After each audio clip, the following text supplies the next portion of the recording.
Yeah. has My brother had the fresh and fit boy come at him, Myron. So there was a little clip from your podcast.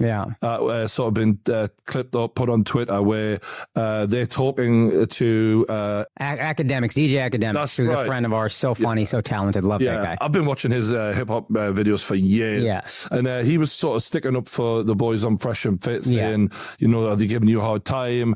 And Andrew Schultz asking, like, what's going on? And then Myron sort of clapped back after that has gone up, saying Schultz and Akaash are some of the biggest snakes on YouTube. Fuck them and their whole team. And Andrew obviously then goes after him, saying he's a grifter, yada, yada, yada. He has his response saying how he saved people from suicide and help people. Oh, God. So what's your take on this as it's happening? He is constantly looking for income.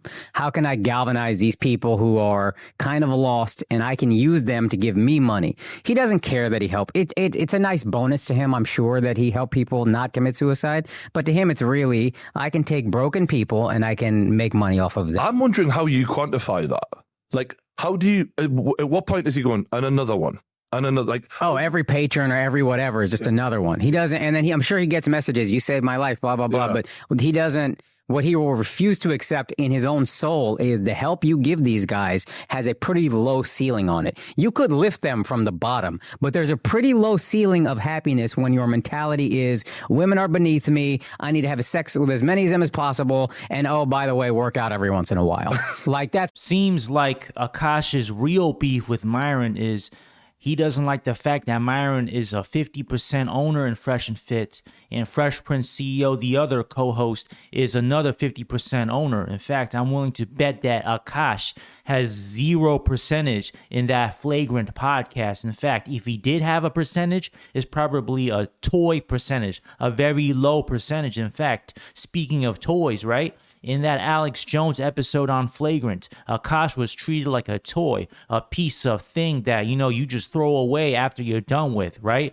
In that episode, Alex Jones preyed on Akaash, treating him like a toy because he knew Akaash was a toy.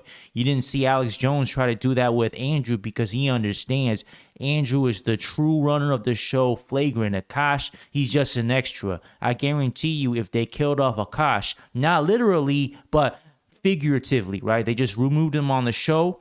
It's still going to have legs running, right? It's like the Joe Budden podcast.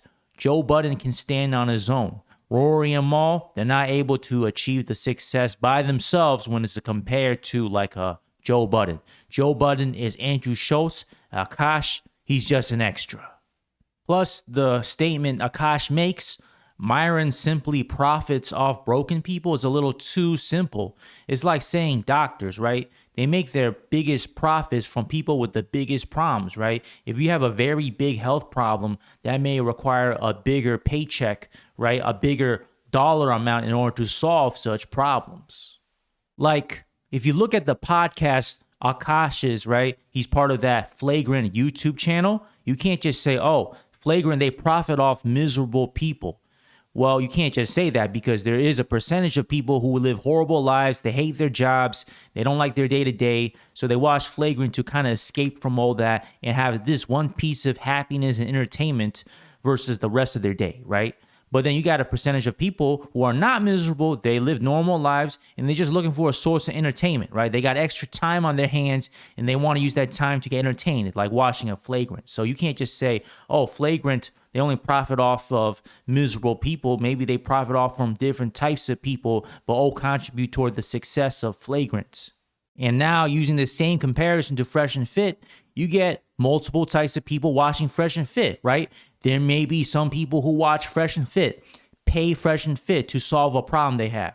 But then you also got a lot of other people who simply watch Fresh and Fit for entertainment, right? They got time on their hands. They're trying to pass the time. Okay, Fresh and Fit's a good piece of entertainment. Whether you're driving a long drive, you might put the podcast in the background. Maybe you're doing some type of work. You put the podcast in the background. Maybe, you're at nighttime. You got nothing else to do. You may just watch it in the background. So you got both types of people, multiple types of people trying to watch Fresh and Fit for different reasons, just like you may have different types of people who watch Flagrant for different reasons. So you can't just, Akaash, paint a simple brush and say, all right, that's it, right? It just shows your hatred of Fresh and Fit. You're using random reasons to justify your hatred.